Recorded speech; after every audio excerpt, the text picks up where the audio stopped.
नमस्कार साथियों, स्वागत है आप सभी का आपके अपने YouTube चैनल DS एकेडमी में। मैं डॉक्टर सुदेश कांतेजा आपके लिए लेकर चल रही हूँ TGT PGT हिंदी का संपूर्ण क्रैश कोर्स, वो भी निःशुल्क। अगर आप चैनल पर नए हैं तो चैनल को सब्सक्राइब कीजिए। आपने चैनल सब्सक्राइब कर रखा है, आपको वीडियोज़ अच्छी लग रही हैं तो जितना हो ज़्यादा से ज़्यादा दोस्तों में शेयर कीजिए। जो भी आपके पास पब्लिकली प्लेटफॉर्म है आप उस पर शेयर कर सकते हैं। जो भी कैंडिडेट हमसे हाल फिलहाल में ही नवीन जुड़ रहे हैं तो थोड़ा सा ध्यान रखें, आपकी तैयारी और बेहतर हो जाएगी, इसलिए बता दें। प्लेलिस्ट बनी हुई है, आप प्लेलिस्ट में जाके शुरू से क्लासेस देख सकते हैं। यकीनन आपकी तैयारी बेहतर होगी, क्योंकि अभी किसी भी परीक्षा की तिथि निर्धारित नहीं है, यूपी की तो है नहीं। और इसी के साथ जो हमारे व्हाट्सएप ग्रुप से ज्वाइन होना चाहते हैं, डिस्क्रिप्शन में लिंक दे रखा है, आप व्हाट्सएप ग्रुप से ज्वाइन हो सकते हैं। उसमें क्या है कि जैसे अभी आप देख रहे होंगे, हम जयशंकर प्रसाद जी को पढ़ेंगे तो उनके संबंध में आलोचकों के जो कथन होंगे, उनकी रचनाओं के संबंध में जो आलोचकों के कथन होंगे, क्योंकि बहुत ज़्यादा हम यहाँ पे नहीं देख पाएंगे कामायनी के, आंसू के, लहर के, या बाकी आगे जब इसी वीडियो में या इससे अगली वीडियो में हम इनके जब नाटक पढ़ेंगे तो उनके संबंध में वो हम आपको PDF के रूप में व्हाट्सएप ग्रुप में हैंड रिटन नोट्स के माध्यम से प्रोवाइड कराते हैं। इसी के साथ जैसे कि आप सभी को ज्ञात होगा, नहीं हो तो जो नए कैंडिडेट हैं उनके लिए बता दें, DS एकेडमी ने एक टेस्ट श्रृंखला, एक टेस्ट सीरीज शुरू की है। और इसमें क्या है कि आपको 50 टेस्ट पेपर दिए जाएंगे, एक साथ नहीं दिए जाएंगे, प्रति सप्ताह 2 टेस्ट पेपर दिए जाएंगे। यानी कि पहले टेस्ट पेपर में आपकी जो कमियां हैं, आपने जिन क्वेश्चनों को गलत किया है उन पे आप चिंतन मनन कर सकें, उसके बाद आगे और तैयारी कर सकें, जो टॉपिक आपके अनछुए थे उनको आप पढ़ सकें। इस तरह हम आपको सप्ताह में 2 टेस्ट पेपर दे रहे हैं। अगर आपकी परीक्षा नज़दीक आ जाती है तो फिर हम उसको उसी तरह डिवाइड कर देंगे, यानी कि पेपरों से पहले हम आपको कम से कम 15 दिन पहले हम आपको पूरे 50 टेस्ट पेपर करा देंगे। इसी के साथ इसका जो है, देखिए ये फ्री नहीं है, इसका जो पे है ये इसका शुल्क आपको देना पड़ेगा। 50 जो टेस्ट पेपर हैं उसका जो शुल्क है वो 500 रुपये है। यानी कि यदि आप देखेंगे तो आपको प्रति टेस्ट पेपर 10 रुपये पड़ रहा है, यानी कि आपसे कुछ नहीं, सिर्फ टाइपिंग चार्ज ही आपसे लिया जा रहा है। ठीक है, तो जो लोग भी ज्वाइन होना चाहते हैं, डिस्क्रिप्शन में कॉन्टेक्ट नंबर दे रखा है, आप उस नंबर पर कॉल करके इंक्वायरी कर सकते हैं, जैसे भी है जो भी है। और जो टेस्ट पेपर हो गए हैं अभी तक 5-6 टेस्ट पेपर जो हो गए हैं तो वो भी आपको एक साथ उत्तर कुंजी के साथ में दे दिए जाएंगे। हमारे टेस्ट पेपर की एक विशेषता जो है, वो सबसे बड़ी विशेषता ये है कि आप हमसे सीधा व्हाट्सएप ग्रुप, जैसे हमने सुबह आपको टेस्ट पेपर दिया, शाम के नंबर में आपको 4 बजे के बाद आपको आंसर की प्रोवाइड कराई। इसी के साथ में 8 बजे के बाद आपके जिन जिन प्रश्नों में आपको डाउट है या आपको उन प्रश्नों का और अधिक उत्तर जानना है, जैसे हमने किसी के 3 सर्गों की बात कर ली, आपको उसके 7 सर्ग हैं तो आपको उनके 7 सर्गों का यदि नाम जानना है तो आप हमें बेझिझक वहाँ पे मैसेज कर सकते हैं। एक पेज पे लिख के आप उसका फ़ोटो क्लिक करके भेज सकते हैं, तो उसमें हम आपको उनका उत्तर दे देते हैं। या कहीं पे किसी का ये प्रश्न बनता है कि इसको विश्वकोश क्यों कहा गया, या क्या विशेष पद्धति थी जिसके कारण इसको ऐसा कहा गया, तो वो उन सब तथ्यों से आप रूबरू हो जाते हैं। हम आपको आपको परिचय करा देते हैं उनका कि यदि ऐसा है तो क्यों है। ठीक है, तो यानी कि आप व्याख्यायित रूप में भी उसको देखते हैं। ठीक है, चलिए इसी के साथ में आज हम जैसे कि बात कर रहे थे, हाँ 2 कमेंट थी। तो एक कमेंट तो क्या कहते हैं, ये थी कि जो उपनाम थे ये इन्होंने क्यों रखे। देखिए हर किसी की एक प्रवृत्ति होती है, सरनेम की नहीं कहूँगी यहाँ पे, जैसे लोगों को होता है ना कि हमें इस क्षेत्र में इस नाम से जानते हैं। जैसे आप ही व्यक्ति होंगे तो आपको घर वाले जो है वो दूसरे नाम से जानते हैं, आपका जो डॉक्यूमेंट्स का नाम होगा वो दूसरा होगा। उसके बाद आप सोचेंगे कि थोड़ा सा कोई उपनाम रख लें जिससे हर कोई मुझे जानने का प्रयास करे। तो ये उपनाम का एक अपना थोड़ा सा विशेष महत्व होता था, जबकि ये जो भारतेंदु से छायावाद या आगे भी जो कभी हमें देखने को मिलेंगे, छायावाद, उत्तर प्रगति, प्रयोगवाद में भी, तो उनका ये है कि वो किसी दूसरे क्षेत्र की भाषा में जब रचना करते थे तब वहाँ पे वो दूसरे नाम का प्रयोग करते थे, क्योंकि वहाँ पे फिर सब मिक्स हो जाता। ठीक है, जैसे कि आपने गया प्रसाद शुक्ल शनेही जी को देखा होगा। ठीक है, भक्ति संबंधी उन्होंने त्रिशूल उपनाम से लिखी हैं। तो एक तरीके से भक्ति का संबंध क्या होता है, एक ओजपूर्ण, वीर रसपूर्ण उन्होंने जब रचनाएं लिखी हैं तो उन्होंने कहीं ना कहीं आप देखते हैं कि शिव का जो त्रिशूल है वो मतलब एक तरीके से प्रहार करने वाला है। तो इसीलिए अब जैसे कि आप देखेंगे भारतेंदु युग में भी जो और कवि हुए थे उन्होंने रसा उपनाम से या जकी उपनाम से भी जो रचनाएं की थी, तो एक विशेष महत्व रहता है कि आप किस प्रकार की रचनाएं लिख रहे हैं, उसी प्रकार से आप अपने थोड़े से नामों को संक्षेप में ले लेते हैं। जैसे क्या होता है कि देखिए कोई कवि है वो अपना उपनाम रखने का थोड़ा सा ये भी है कि जैसे आप देखेंगे सूरदास के पद, तो सूरदास के पदों में अंतिम में आपको सूरदास लिखा हुआ मिलता है, यानी कि वो एक पहचान होती है कि ये पद हमारे द्वारा रचित है। जैसे कि देखिए इस समय क्या है, इस समय तो जैसे अगर आप शोध कर रहे हैं, आपने कहीं से कॉपीराइट किया है, तो प्लेरिज्म जब आपकी चेक होगी तो आपका कॉपीराइट इशू आ जाएगा कि भाई आपने इतने % कॉपी किया है, या तो आप थीसिस दोबारा लिखिए या फिर उसमें करेक्शन कीजिए। इस तरह की चीज़ें होती हैं कि कितने कितने % आपका करेक्शन होता है। प्लेरिज्म आपकी जो सीडी होती है उसमें आपका सारा कुछ चेक हो जाता है। अब पहले क्या था, पहले भाई ऐसा कोई सिस्टम तो था नहीं, नई तकनीकी कुछ थी नहीं।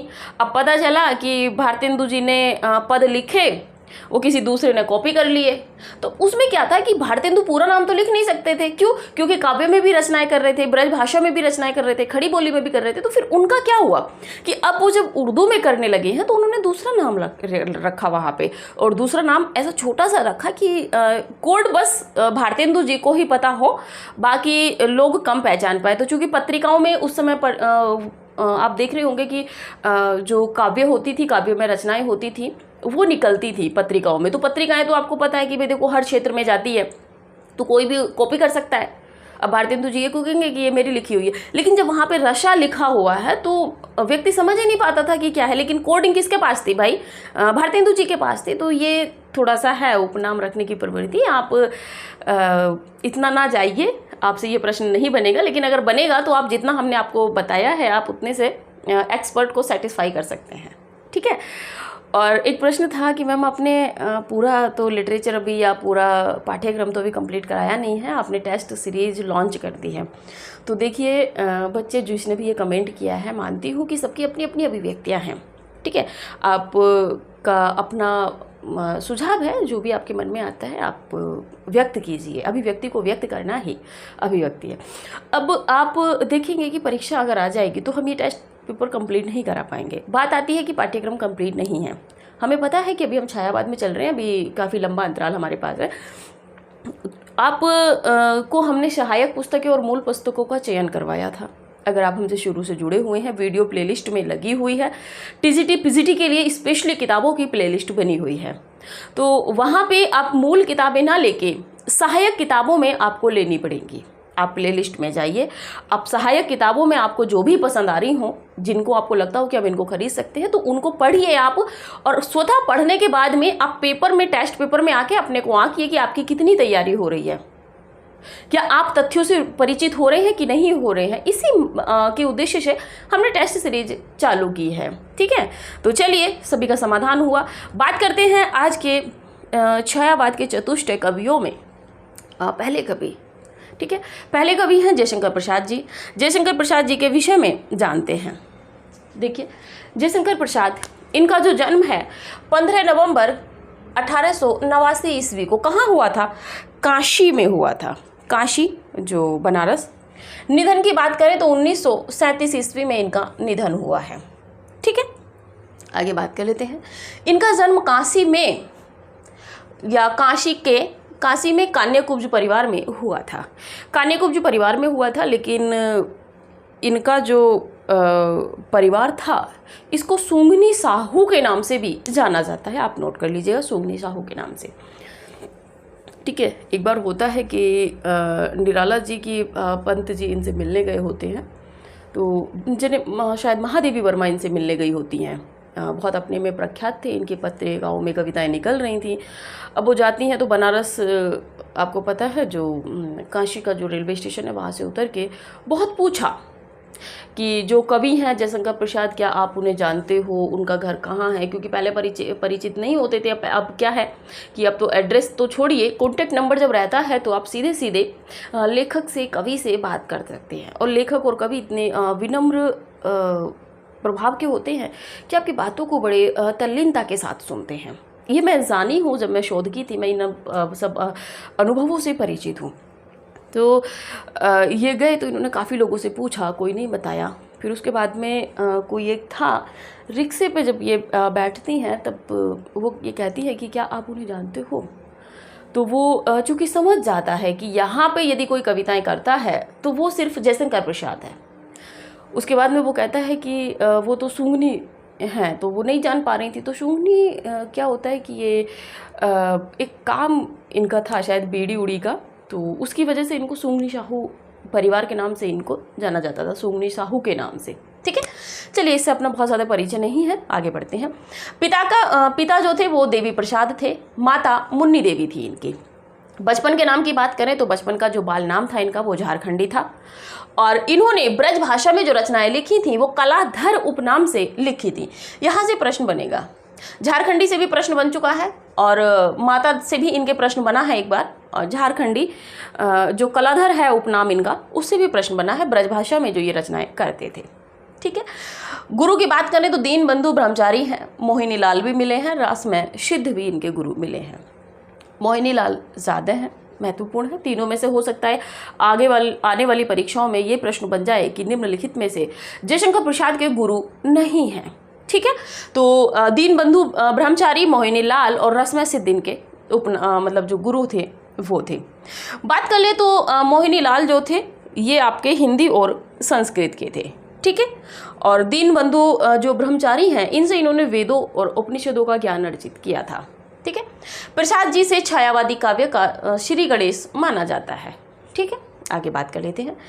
प्रसाद जी की पहली जो कविता है, यहाँ इस पे ध्यान दीजिएगा, पहली कविता कौन सी है? सावन पंचक है। समय क्या है? 1906 ईस्वी मानी जाती है, और ये किस पत्रिका में छपी थी? भारतेंदु में। अब आप बताइएगा भारतेंदु के संपादक कौन थे और भारतेंदु पत्रिका कहाँ से प्रकाशित होती थी? कमेंट फटाफट कीजिएगा। आगे बढ़ते हैं। रामस्वरूप चतुर्वेदी प्रथम प्रभात जो इनकी रचना है 1913 ईस्वी की, इसको इनकी पहली कविता मानते हैं। ठीक है, विवाद है अगर रामस्वरूप चतुर्वेदी जी के अनुसार इनकी पहली कविता पूछी जाएगी, प्रश्न बनेगा, प्रश्न किया जाएगा तो प्रथम प्रभात है, और यदि ये मतलब किसी विशेष का नाम देके नहीं पूछा जाएगा तो आपकी फिर सावन पंचक है 1906 की। ये मूलतः आनंदवाद के कवि थे। आनंदवाद की स्थापना प्रतिष्ठापक के रूप में ये कामायनी के माध्यम से हमारे सामने आते हैं। 1918 ईस्वी में प्रकाशित झरना जो काव्य संग्रह है, नए ढंग की कविताओं का पहला संग्रह है। किनका? जयशंकर प्रसाद जी का। बात कर लेते हैं रचनाओं में, एक लिस्ट में देख लेते हैं। उर्वशी 1909 की, इनकी कोई भी रचना ऐसी नहीं है जिसको आप छोड़ें। ठीक है, तो आपको सभी को पढ़ना है। उर्वशी 1909, वन मिलन 1909, प्रेम राज्य 1909, अयोध्या का उद्धार 1910, शोकोच्छ्वास 1910, आपकी बब्रू वाहन 1911 की है। कानन कुसुम 1913 की इनकी रचना है। प्रेम पथिक 1914 की है। महाराणा का महत्व बहुत महत्वपूर्ण है, कई बार प्रश्न बना है, 1914 की है। चित्राधार ये आपकी 1918 की है। झरना भी 1918 की है। आंसू 1925, लहर 1933, कामायनी 1935। एक तरीके से देखा जाए तो इनकी अंतिम मानी जाती है। प्रसाद जी का प्रथम काव्य संग्रह जो था वो चित्राधार 1918 ईस्वी ब्रज भाषा तथा खड़ी बोली में था। यानी कि होता क्या है कि पहले ब्रज भाषा में इसका प्रकाशन हुआ, बाद में खड़ी बोली में। ठीक है, आप इसका स्क्रीनशॉट लीजिए, फिर आगे बढ़ते हैं।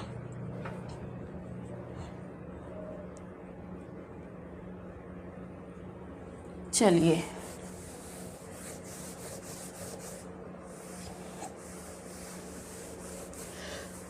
देखिए आप ये नहीं कह रहे हैं कि आप टेस्ट सीरीज ज्वाइन कीजिए, लेकिन टेस्ट सीरीज ज्वाइन करने से क्या है ना कि आपकी तैयारी और प्लस हो जाती है। आप लालायित होते हैं पढ़ने के लिए, जहाँ पे जिन प्रश्नों को आप गलत करते हैं, जो अच्छी तैयारी करने वाले हैं। और कॉन्टैक्ट नंबर की बात है वो हम क्लास कंप्लीट होने पे, जैसे ही क्लास पूरी होगी वैसे ही हम आपको बता देंगे। बात कर लेते हैं चित्राधार में संकलित रचनाएं।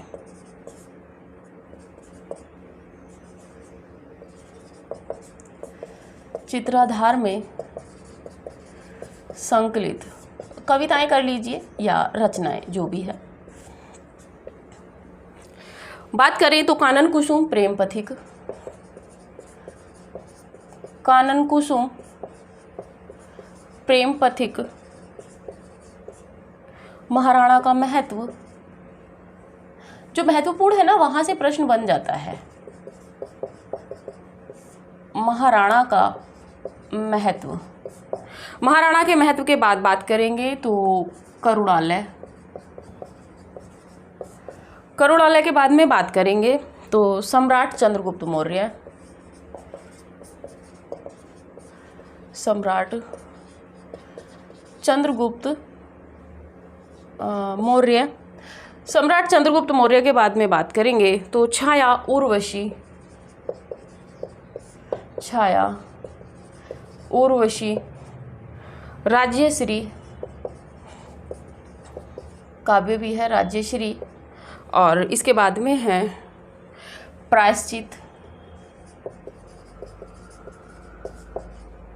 प्रायश्चित, कल्याणी परिणय,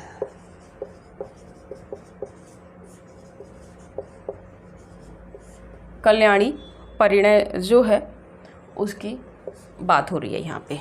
ठीक है, आगे क्या है ना कि हम बहुत स्पीड से थोड़ा सा देखेंगे। प्रेम पथिक, इनकी जो रचना है, प्रेम पथिक रचना पर, गोल्ड स्मिथ की रचना पर, गोल्ड स्मिथ की रचना, आप ध्यान रखिएगा गोल्ड स्मिथ की रचना का किस किस पर प्रभाव है, उनको एक जगह काउंट कीजिएगा कि रचना हर्मिट का प्रभाव है, हर्मिट का प्रभाव है या प्रभाव माना जाता है। प्रसाद की प्रथम, प्रसाद जी की प्रथम, प्रसाद जी की प्रथम पुस्तकाकार रचना, पुस्तकाकार रचना उर्वशी, जो क्या है एक चंपू काव्य, गद्य पद में जहाँ दोनों चीज़ें मिल जाती हैं उसको चंपू काव्य कहते हैं, तो ये मानी जाती है। बात कर लेते हैं आगे इनकी रचनाओं की थोड़ी सी विशेषता पे। ठीक है, तो पहली रचना की विशेषता पे बात करते हैं वन मिलन। वन मिलन की यदि बात करें तो यह है कालिदास के, यह कालिदास के अभिज्ञान शाकुंतलम पर आधारित है, कालिदास के अभिज्ञान शाकुंतलम पर आधारित है। ठीक है, इसके बाद भाषा की बात करें तो ब्रज भाषा है, छंद रोला छंद है, आप स्वयं से नोट कीजिए। आगे बात कर लेते हैं प्रेम राज्य, क्योंकि पाठ्यक्रम थोड़ा विस्तृत है, हमें यह ऐतिहासिक काव्य है, यह ऐतिहासिक काव्य है। यहाँ से जो तथ्य छूटेंगे वो आपको PDF में मिल जाएंगे। बात कर लेते हैं अयोध्या का उद्धार। अयोध्या का उद्धार की बात करें तो लव द्वारा, कृष्ण राम के पुत्र थे, तो लव द्वारा अयोध्या को पुनः बसाने की कथा, पुनः बसाने की कथा, यानी कि उसकी दोबारा स्थापना की थी। और इसमें यदि इसका जो 16वां सर्ग है उसकी यदि बात करें तो वो कालिदास के रघुवंशम पर, कालिदास के रघुवंश के जो रघुवंशम के आधार ले लीजिएगा यहाँ पे, या उसके किसी खंड का आधार है, रघुवंशम के आधार पर है, कर लीजिए इसको। ठीक है, आगे बात कर लेते हैं। और ये जो है चित्राधार का जो द्वितीय संस्करण है उसमें इसको ऐड किया गया है, जोड़ा गया है। बात कर लेते हैं आपके प्रेम पथिक की। प्रेम पथिक की यदि बात करें तो इसे कामायनी की पूर्व पीठिका माना जाता है, महत्वपूर्ण है, इसे कामायनी की पूर्व पीठिका माना जाता है।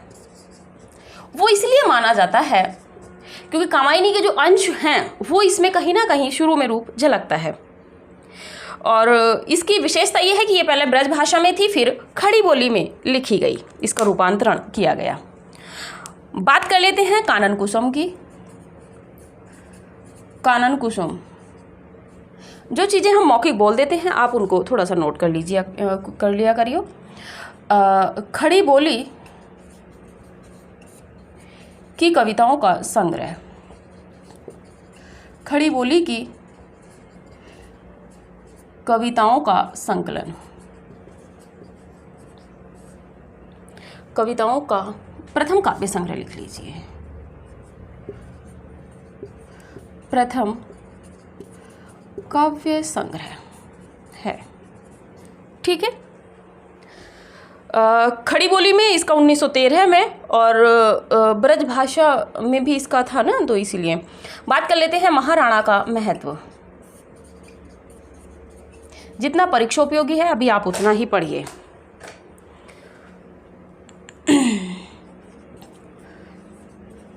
यह है महाराणा पर आधारित है, यानी कि उनके शौर्य का वर्णन है।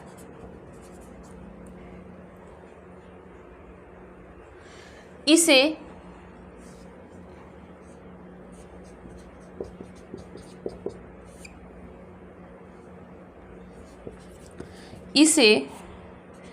नई कविता के खंड काव्यों की नींव माना जाता है। नींव माना जाता है, ठीक है। आगे बात कर लेते हैं कानन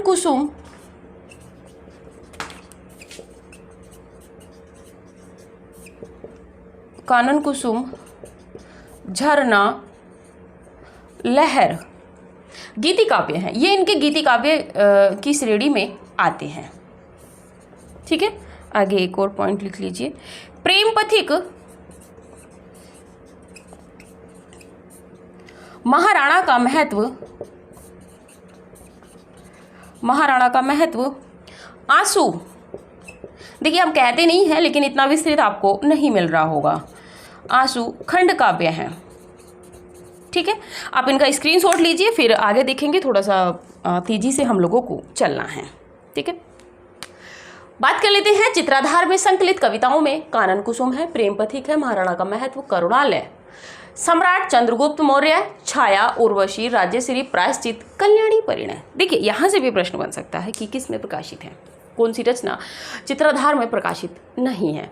विकल्प में कल्याणी, राज्यश्री, कल्याणी परिणय, राज्यश्री, प्रायश्चित ये भी रहेंगी। आप लोग यहाँ पे भ्रमित हो जाएंगे। आप कहेंगे कि ये तो जयशंकर प्रसाद जी के नाटक हैं, तो फिर काव्य में इनका क्या काम है, ठीक है।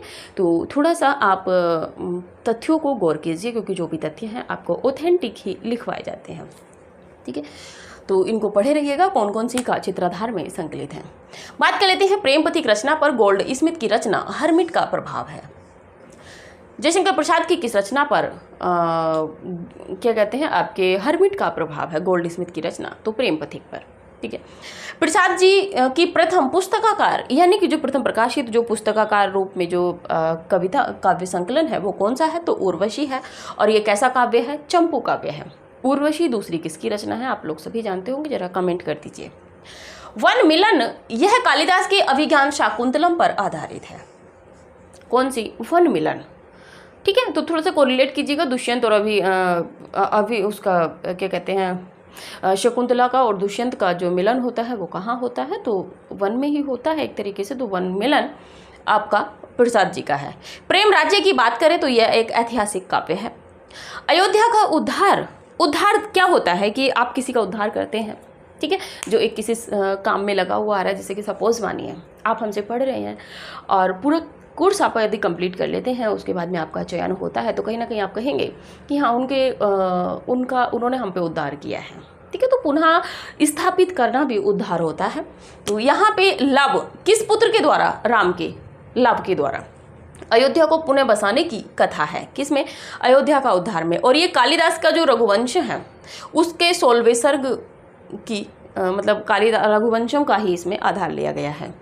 प्रेम पथिक की बात कर ले तो इसे कामायनी की पूर्व पीठिका माना जाता है। प्रश्न यहाँ से बनेगा, जयशंकर प्रसाद की किस रचना को कामायनी की पूर्व पीठिका माना जाता है, तो प्रेम पथिक को। कानन कुसुम की बात करें तो खड़ी बोली की कविताओं का प्रथम काव्य संग्रह है, कौन सा, कानन कुसुम।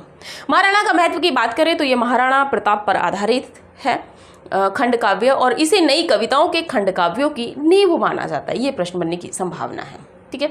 कानन कुसुम की बात करें तो इसमें जो कानन कुसुम और झरना, लहर, ये जो 3 काव्य हैं ये गीति काव्य के रूप में हमारे सामने आते हैं। प्रेम पथिक, महाराणा का महत्व, आंसू, ये तीनों खंड काव्य के रूप में हमारे सामने आते हैं। आप स्क्रीनशॉट लीजिए, फिर आगे बढ़ते हैं।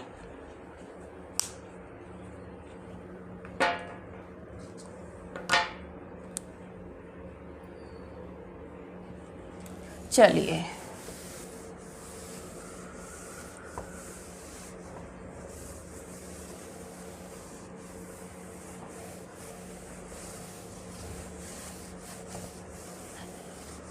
आगे बात कर लेते हैं।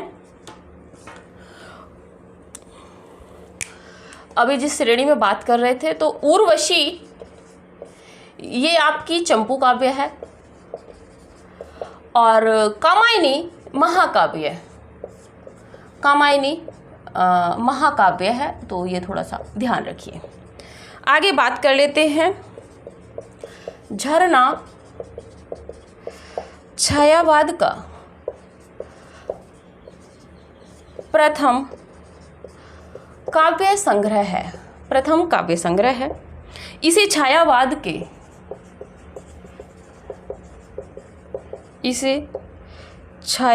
के प्रथम प्रयोगशाला का आविष्कार कहा गया है। आविष्कार कहा गया है। आगे बात कर लेते हैं आंसू की। आंसू की यदि बात करें तो यह एक विरह एवं गीति काव्य है। यह एक विरह एवं गीति काव्य है। इसमें 133 छंद हैं। इसमें 133 छंद हैं। इसे स्मृति काव्य भी कहते हैं। स्मृति काव्य यानी कि बृह स्मृति काव्य भी कहते हैं। आप ये भी ध्यान रखिएगा कोरिलेट करके चीज़ों को। इसे हिंदी का मेघदूत कहा जाता है। इसे हिंदी का मेघदूत कहा जाता है।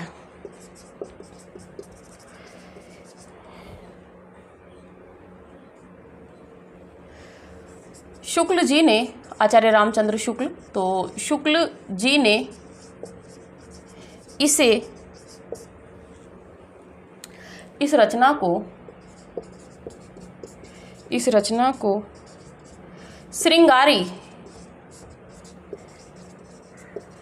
विप्रलंब कहा है। शुक्ल जी ने। ठीक है, आगे बात कर लेते हैं लहर की। थोड़ा सा फास्ट हम लोग देखेंगे। लहर की बात करें तो इसमें 4 लंबी कविताएं संकलित हैं। इसमें 4 लंबी कविताएं संकलित हैं। कौन कौन सी हैं बात कर लेते हैं। तो अशोक की चिंता, शेर सिंह का शस्त्र समर्पण,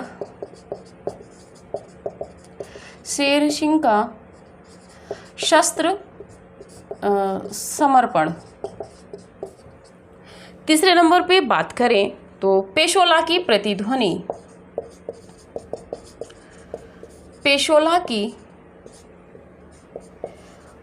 प्रतिध्वनि।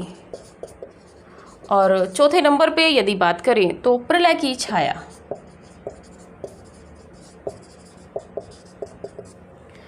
अशोक की चिंता बात करते हैं आगे। अशोक की चिंता बात करें तो कलिंग विजय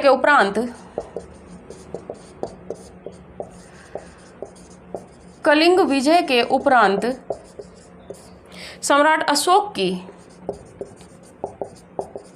हृदय परिवर्तन इसमें हुआ है इनका। अशोक सम्राट की पश्चातापपूर्ण, यानी कि इतना युद्ध ना किया होता, पश्चातापपूर्ण मनः स्थितियों का अंकन हुआ है। अंकन हुआ है। प्रलय की छाया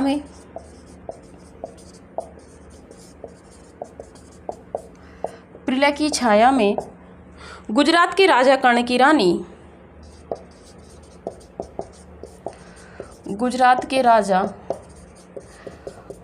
की रानी कमलावती के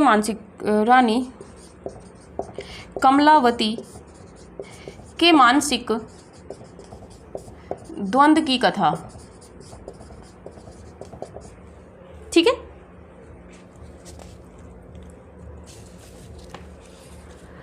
चलिए आप पहले इसको देखिए, फिर उसके बाद में थोड़ा तेजी से हम लोग कामायनी को देखेंगे। जितना परिचय यहाँ पे देना उचित रहेगा उतना ही हम कामायनी को देखेंगे। उर्वशी चंपू काव्य है, कामायनी महाकाव्य है, झरना छायावाद का प्रथम काव्य संग्रह है। इसे छायावाद के प्रथम प्रयोगशाला के रूप में भी माना जाता है। ठीक है, प्रथम प्रयोगशाला का आविष्कार किसको कहा गया है? तो झरना को। बात कर लेते हैं आंसू की। यह एक विरह एवं गीति काव्य, विरह स्मृति गीति काव्य भी है। ठीक है, तो आगे बात कर ले। इसमें 133 छंद है। इसे हिंदी का मेघदूत कहा जाता है। किसको? आंसू को। शुक्ल जी ने इस रचना को श्रृंगारी विप्रलंब काव्य कहा है। ठीक है, लहर की बात करें तो इसमें 4 लंबी कविताएं संकलित हैं। अशोक की चिंता, शेर सिंह का शस्त्र समर्पण, पेशोला की प्रतिध्वनि और प्रलय की छाया। इसमें जो महत्वपूर्ण है देख लेते हैं। अशोक की चिंता क्या है कि कलिंग विजय के उपरांत, यानी कलिंग का जो विजय हुआ था, काफ़ी त्राही हुई थी, नरसंहार हुआ था। तो इसमें जब वो देखते हैं, जब विजय प्राप्त कर लेते हैं कलिंग की, उसके बाद वो देखते हैं कि इतना त्राही है, इतना रक्तपात बहा है, क्या आवश्यकता थी एक जीत के लिए। तो यहाँ से कहीं ना कहीं आपका महाराणा प्रताप, इनका जो है कलिंग विजय के उपरांत जो ये अशोक सम्राट थे, इनका कहीं ना कहीं हृदय परिवर्तन हो जाता है। ठीक है, तो उसकी जो मना स्थितियाँ थी, जो चिंतन मनन कर रहे थे, उनका वर्णन है। प्रलय की छाया की बात करें तो गुजरात के राजा हैं कर्ण, उनकी रानी कमलावती की जो मानसिक चित्रण है वो इसमें किया गया है। ठीक है, जितना परीक्षा उपयोगी है उतना ही हम आपको लिखवा रहे हैं। आप स्क्रीनशॉट लीजिए, फिर आगे बढ़ते हैं।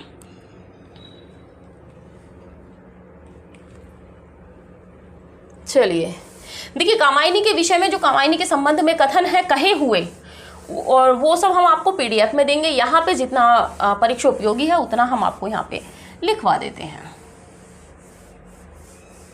ठीक है, क्योंकि कथन आपको खुद से ही पढ़ने हैं। बात कर लेते हैं कामायनी।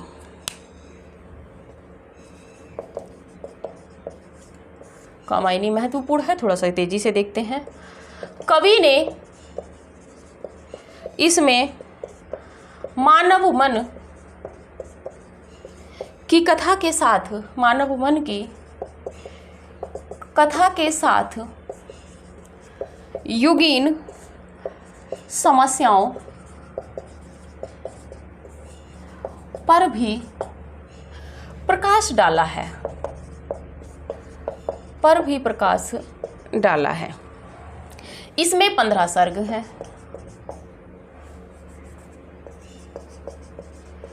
इसमें 15 सर्ग हैं। बात करें तो चिंता, एक्चुअली ये जो पूरा है ये एक व्यक्ति के मन के मनोविकार पर उत्पन्न है। चिंता, आशा, श्रद्धा, काम, वासना, लज्जा,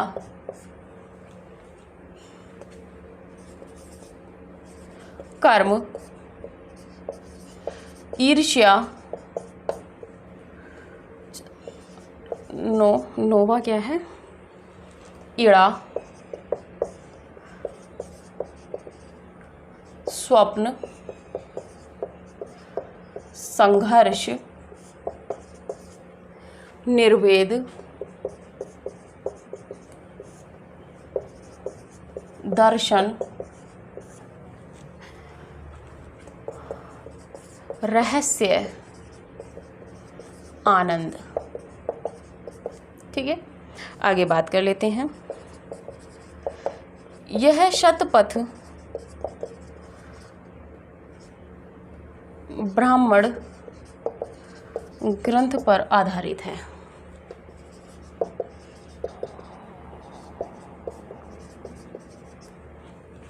इसमें मंगलाचरण नहीं हुआ है।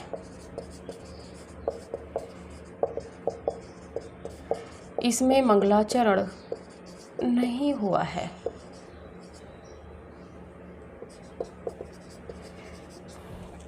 पात्रों की बात कर लेते हैं।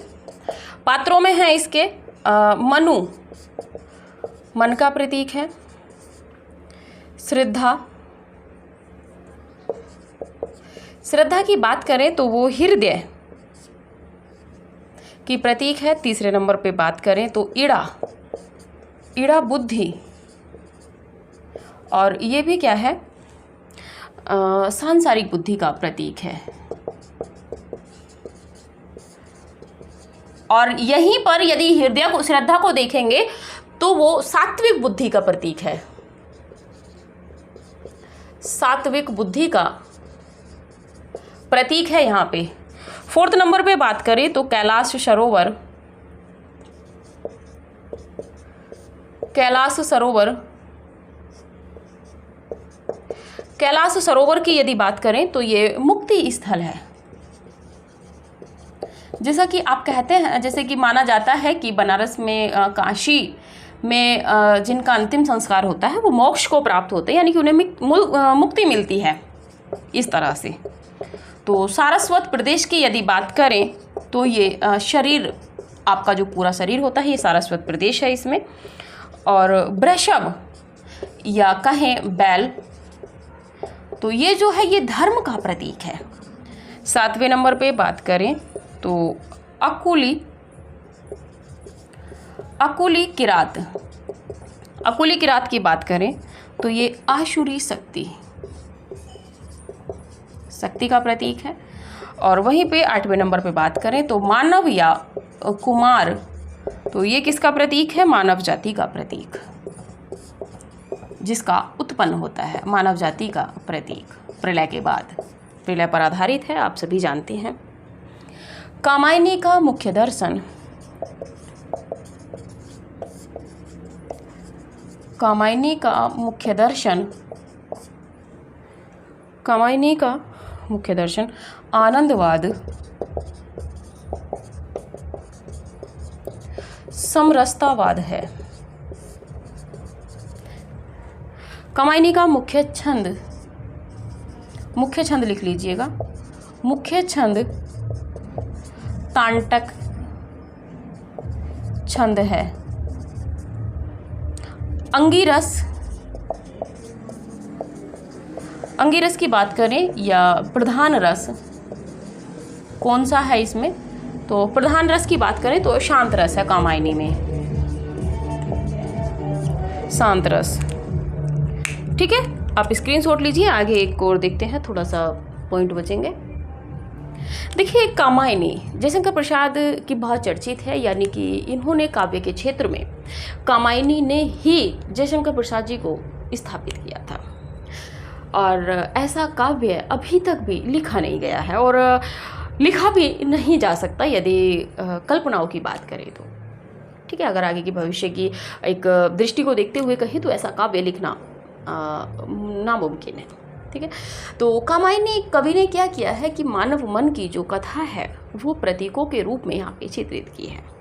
ठीक है, और मानव मन की जो कथा थी उसको ही साथ में जो युगीन उस समय की परिस्थितियाँ थीं उनको भी यहाँ पे चित्रित किया गया है।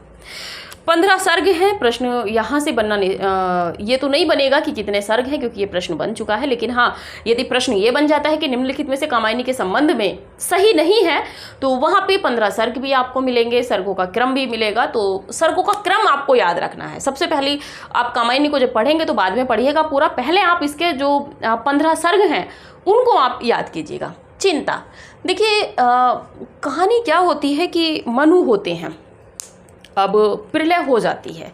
प्रलय होने के बाद में, यानी कि एकदम से प्रलय हो जाती है, जैसे त्राही त्राही आज के समय में आप देख रहे होंगे बाढ़ आ रही है।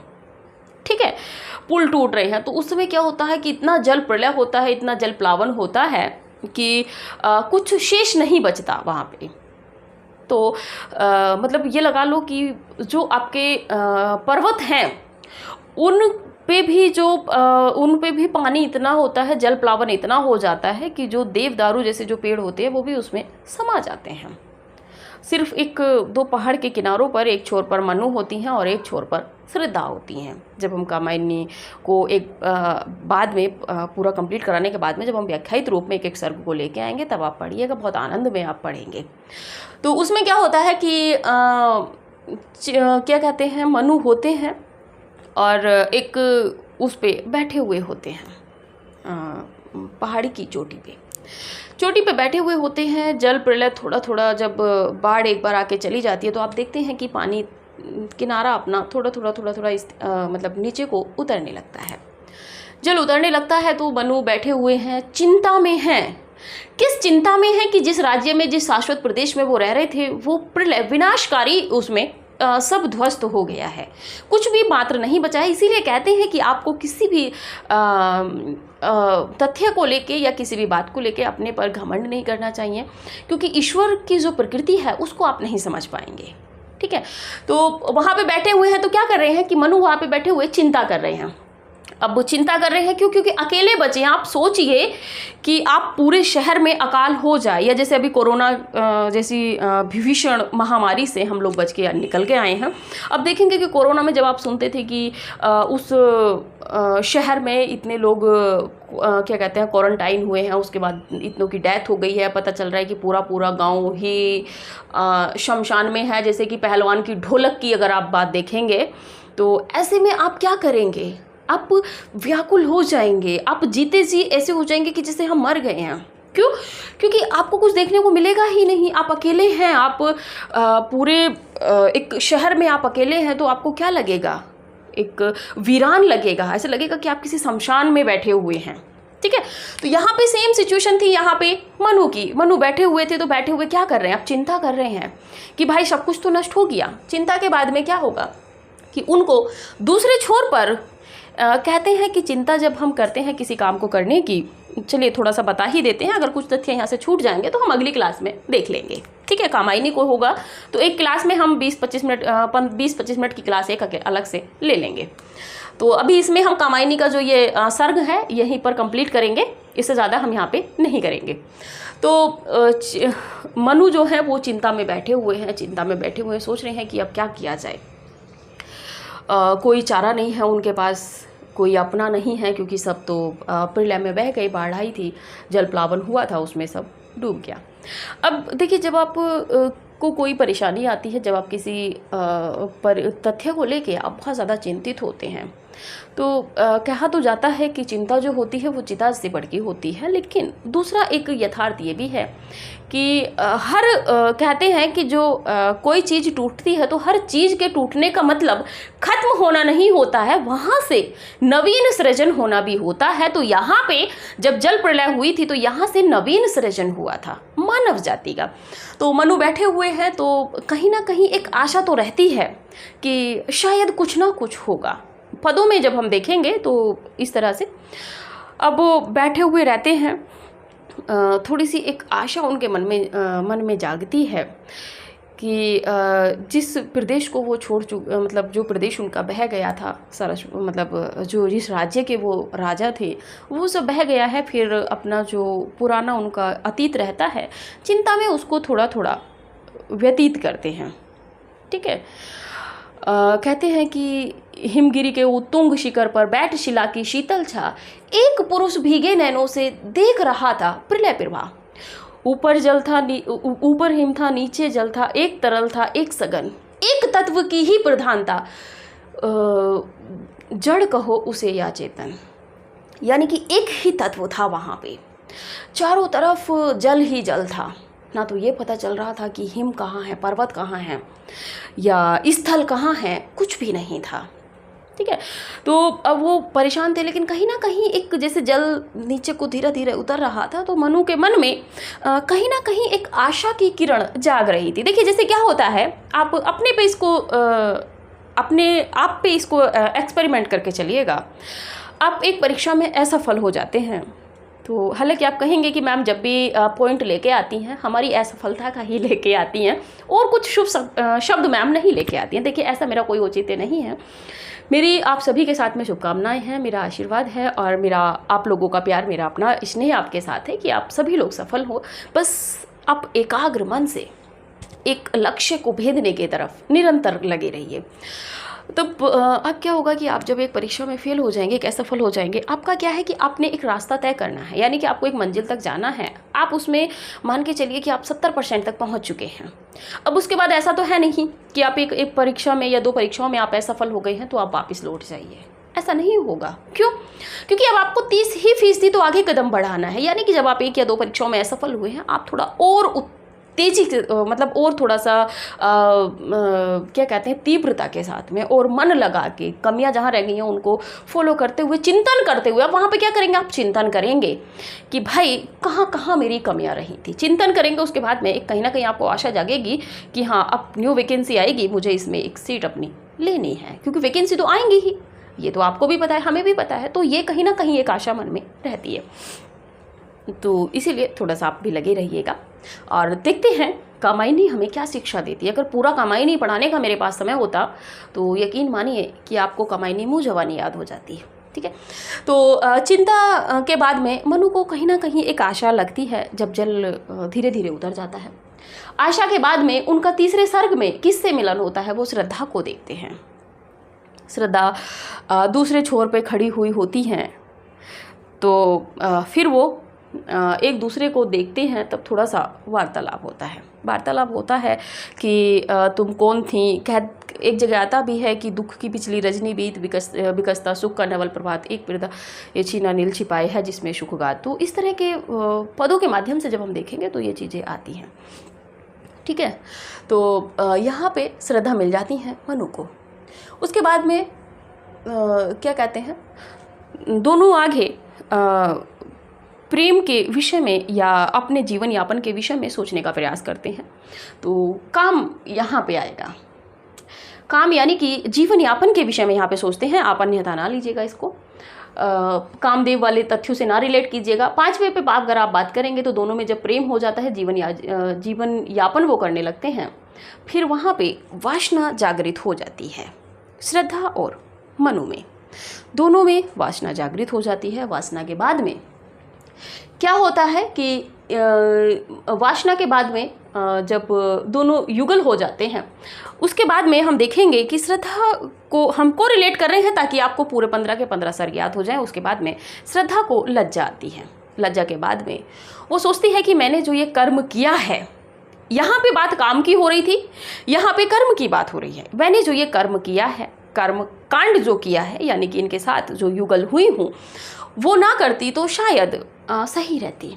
इसी से श्रद्धा को क्या होता है कि अपने से ईर्ष्या होने लगती है। वो कहती है कि मुझे ये कर्म नहीं करना चाहिए था।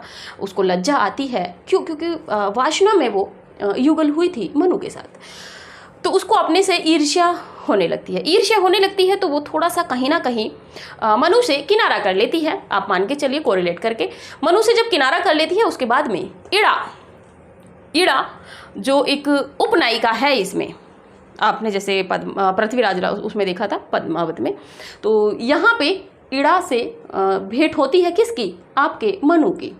मनु की भेंट होती है। आपको पता है कि क्या कहते हैं, रोज रोज एक सब्जी यदि आप खाते हैं खाने में तो आप ऊब जाते हैं। ठीक है, और पुरुष सत्ता समाज तो आप सभी जान ही रहे होंगे। जो पुरुष हो वो अन्यथा ना ले, कोई अन्यत्र कमेंट ना कीजिएगा। देखिए यहाँ पे थोड़ा सा हंसी मजाक था। इड़ा के बाद में क्या होता है कि स्वप्न। इड़ा से जब मनु का मिलन हो जाता है, मनु देख लेते हैं, तो उसके बाद में मनु इड़ा के स्वप्न में मनु इड़ा को देखने लगते हैं। स्वप्न के बाद में दोनों जब मिल जाते हैं तो इनका संघर्ष, मनु का यहाँ से संघर्ष शुरू हो जाता है। मनु का संघर्ष शुरू हो जाता है। फिर निर्वेद, फिर दर्शन। निर्वेद में रहते हैं कि मनु श्रद्धा सही है कि इड़ा सही है। कहीं ना कहीं वो निर्वेद यानी कि निर्विवाद रूप में निर्वेद में रहते हैं। उसके बाद में दर्शन की ओर प्रयायित करते हैं कि क्या वास्तविक है। हालांकि इसमें बीच में श्रद्धा भी आ गई हैं, ये सब चीज़ें हैं। यहाँ पे कुमार का जन्म भी हो जाता है, बैल, ये सब चीज़ें भी वहाँ पे देखने को मिलती हैं। फिर दर्शन और एक रहस्य रहता है कि क्या मनु ही सही थी कि इड़ा सही थी। इसके बाद में फिर जब रहस्य यहाँ पे देखिए, दर्शन किसका होता है, संघर्ष के बाद में निर्वेद के बाद जो दर्शन होता है वो मनु का जो कुमार होता है, मनु श्रद्धा का पुत्र, और मनु का पुत्र उसको उसके दर्शन होते हैं, किसको, मनु को दर्शन होते हैं। दर्शन के बाद में वो रहस्य नहीं समझ पाते हैं कि कैसे रखना है। फिर आनंद यानी कि वो दोनों को रख लेते हैं, वो छोटी बहन समझ बना लेती है, तो फिर पूरा एक साथ रहते हैं और इसी से हमारी जो सृष्टि है इसका निर्माण होता है। तो हमें लग रहा है कि हमें कामायनी को अगली क्लास में देखना होगा। इसी के साथ में जो भी कैंडिडेट हमसे टेस्ट सीरीज ज्वाइन करना चाहते हैं हमारी, वो कॉल कर सकते हैं 9568802463, इस पे वो कॉल कर सकते हैं जिन भी कैंडिडेट को टेस्ट सीरीज ज्वाइन करनी है। ठीक है, तो 9568802463 पे आप कॉल कर सकते हैं। हमें लगता है कि अभी की क्लास हमें यहीं पे पूर्ण कर लेनी चाहिए। इसके बाद में कामायनी को हम एक अलग क्लास में देखेंगे, थोड़ा सा ही देखेंगे 20-25 मिनट की क्लास में, लेकिन अलग से हम देखने का प्रयास करेंगे कामायनी को। ठीक है, तो फिर अभी के लिए इतना ही, मिलते हैं अगली क्लास में। और उसमें हो सकता है तो कामायनी के कुछ सर्गों से भी हो सकता है आपका परिचय कराएं, या पेपर से पहले अगर हमें समय मिलेगा तो हम पूरी कामायनी के सर्गों की संक्षेपीकरण की भूमिका है वो आपके लिए लेकर आएंगे। ठीक है, देखिए कराना तो हम बहुत कुछ चाहते हैं, लेकिन समय का अभाव रहता है। इस समय टू द पॉइंट हमें आपको पेपरों तक पहुंचाना है। हमें आपको इस समय जो हमारी रणनीति है वो यही है कि आपकी परीक्षा हमें पास करवानी है। तो ठीक है, अभी के लिए इतना ही, मिलते हैं अगली क्लास में जयशंकर प्रसाद जी की कामायनी के साथ में। तब तक चैनल को लाइक कीजिए, सब्सक्राइब कीजिए, शेयर कीजिए, और साथ में जो भी कैंडिडेट टेस्ट सीरीज ज्वाइन करना चाहते हैं, डेमो देखना चाहते हैं, वो इस कॉन्टैक्ट नंबर पे कॉन्टैक्ट कर सकते हैं। ठीक है, तो मिलते हैं अगली क्लास में, तब तक के लिए नमस्कार।